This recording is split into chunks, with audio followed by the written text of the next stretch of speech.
ថ្ងៃស្អែកមិនមែនជាអ្វីដែលយើងត្រូវរងចាំនោះទេវាគឺជាអ្វីដែលយើងត្រូវរៀនខ្លួនប្រឈមនឹងវាប្រកាសត្រឹមលក្ខណៈដែលយើងធ្វើនៅថ្ងៃនេះគឺជាការកសាងគ្រឹះសម្រាប់ជ័យជំនះនៅថ្ងៃស្អែក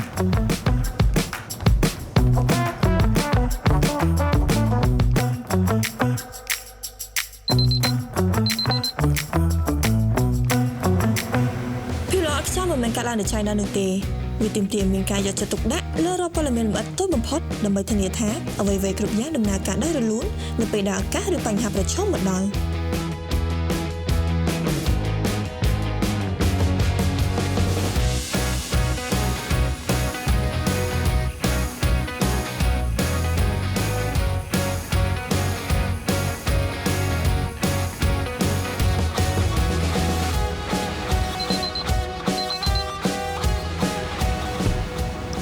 នៅលើដងផ្លូវឆ្ពោះទៅកាន់អនាគតទំនុកចិត្តគឺជាអ្វីដែលសំខាន់បំផុត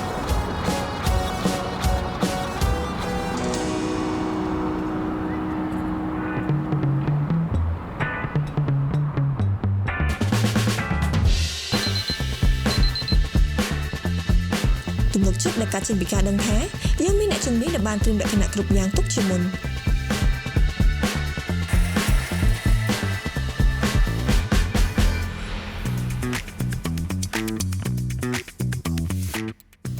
ការត្រៀមខ្លួនដ៏ល្អឥតខ្ចោះសម្រាប់ថ្ងៃស្អែកមិនមែនចាប់ផ្ដើមពីខ្ញុំតែម្នាក់ឯងនោះទេ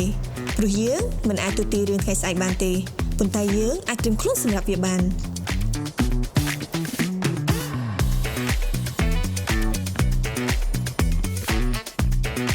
ការត្រៀមខ្លួនជាមួយអ្នកជំនាញដែលផ្ដល់នូវគុណភាពនិងទំនុកចិត្ត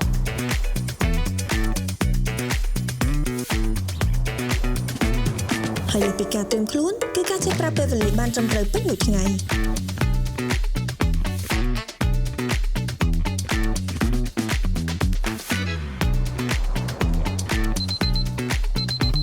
ជំហានបន្ទាប់គឺស្ថិតនៅលើខ្លួនយើងថាយើងអាចធ្វើវាបានល្អកម្រិតណាដើម្បីសម្រេចគោលដៅដែលយើងចង់បាន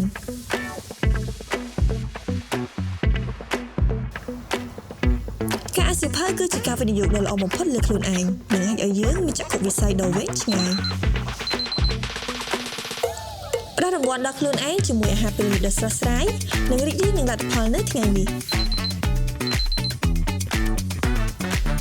ជោគជ័យមិនមែនកើតឡើងដោយចៃដន្យនោះទេតែវាកើតចេញពីទម្លាប់តូចៗដែលយើងធ្វើវានៅថ្ងៃនេះ